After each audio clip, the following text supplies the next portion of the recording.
Yo, what is going on, guys? It is Huggy Face Gaming here, and welcome to a Dragon Ball Super discussion type video. And for today's video, we're just going to be ranting down what exactly happened in episode 115 when it came to Goku versus Kefla. And when it comes to this, guys, I know a lot of people have been actually, been getting mad about this, and a lot of people saying that it's not, that it's like completely unfair and that all of this has been happening.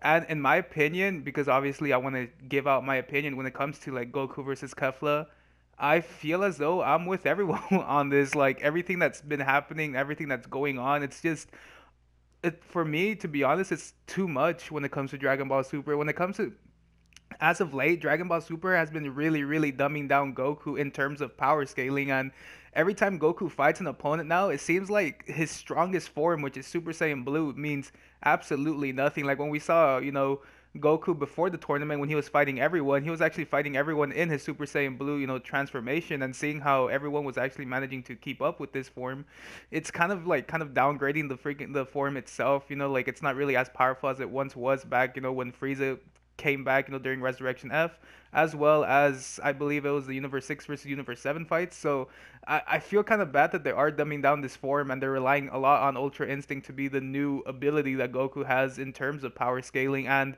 when it comes to Kefla, I really do not like the fact that Kefla did manage to beat Goku in his Super Saiyan Blue Kaioken form. And to be honest, when I said Super Saiyan Blue was defeated within the title, I honestly thought it was just going to be Super Saiyan Blue.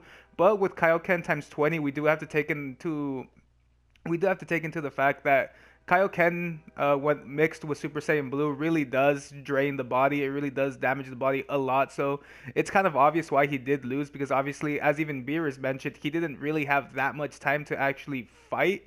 So seeing that, it was pretty cool that they actually did make him lose in that fashion and not like him losing just because he lost.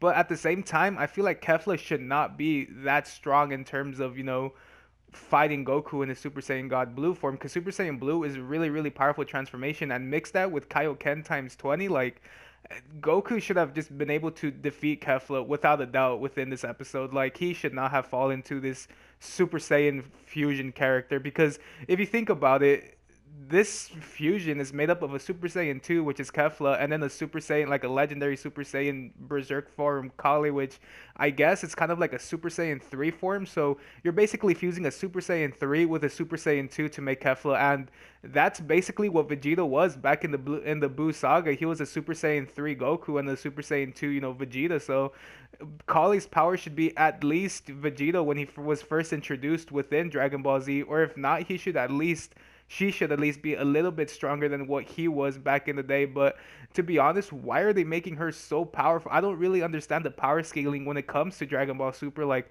everyone, I guess, is now just stronger than Goku, to be honest. And the fact that even Goku has to revert to Ultra Instinct, it's ridiculous. Ultra Instinct is something that even the gods fear. So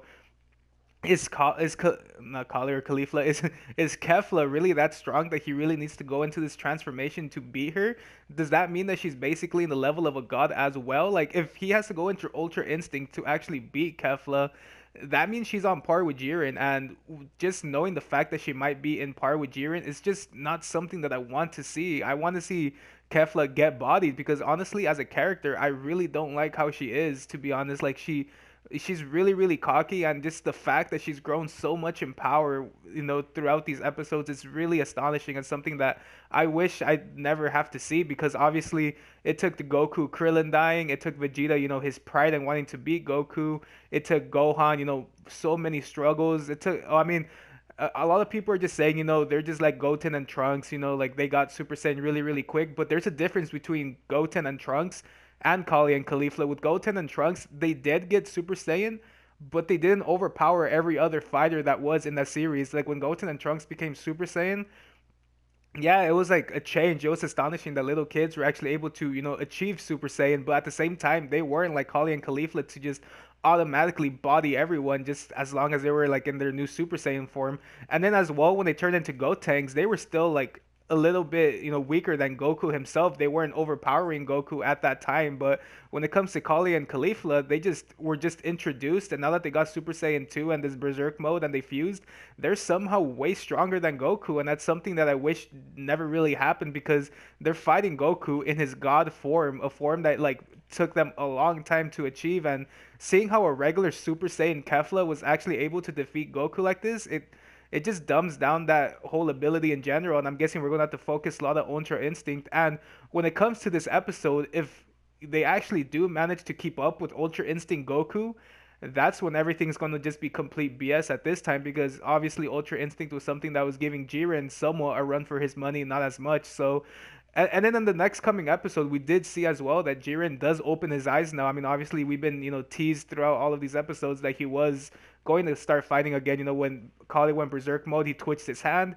When these two were fighting, he twitched his eye. And then in the preview for episode 116, we do see that he does open his eyes. So I wonder why indeed he did open his eyes because obviously two things can trigger this event. Either he woke up because of the Ultra Instinct from Goku, because we do see that he does power up his Ultra Instinct, showing that he has regained some of the ability from that, or he might actually wake up from the power of Kefla. Who really knows? Like at this point, I really want to know why he actually woke up, and I'm guessing we're going to see a lot of fighting from Jiren now that he actually woke up, or he might just one shot one of them and just go back to meditating just like he's been doing this whole time. So what are your guys' thoughts about that? Like Jiren waking up, that's a big thing. Like something big is about to happen. Someone might be eliminated, or who knows, Jiren might just start spectating like Frieza's doing right now. So I really wonder what's going to be happening with Jiren at this point because obviously he has waken up. He is going to start probably fighting, and I wonder who indeed he's going to start fighting because is he going to fight the newly reborn Ultra Instinct Goku, or is he going to go straight to Kefla? There's just so many possibilities right now, but at the same time, this was kind of a rant video saying that I don't know why they made Kefla so powerful within this tournament of power. She honestly should not have been this powerful. I wish, like I'm saying, she should be as strong as Vegito during the Buu saga, but Vegito now, after the Goku Black arc, was way, way stronger than he was back then. So Kefla as a whole should not be that strong, and there's no excuse why she was able to beat Goku, and that's kind of my opinion.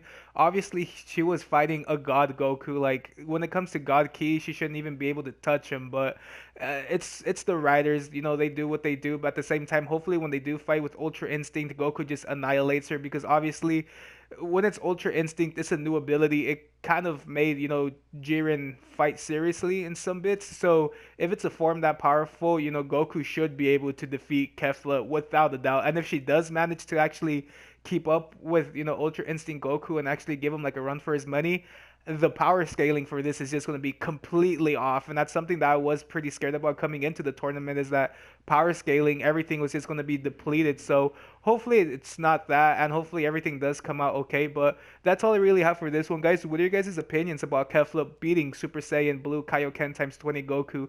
Do you guys like the fact that she's actually as strong as she is, or do you guys just think it's complete BS that a newly formed, fusion that shouldn't be really that strong, all she could do is Super Saiyan, I believe, can beat or even rival a god? Like, it's just crazy, guys. And honestly, I hope within this next episode she does get defeated and eliminated, because I've had enough about this. I've had enough about these two just breaking power scalings and doing things that shouldn't really be happening so quick. But that's all I really have for this one, guys. Hopefully you did enjoy, and until next time, I'll catch you all in the next one. Peace.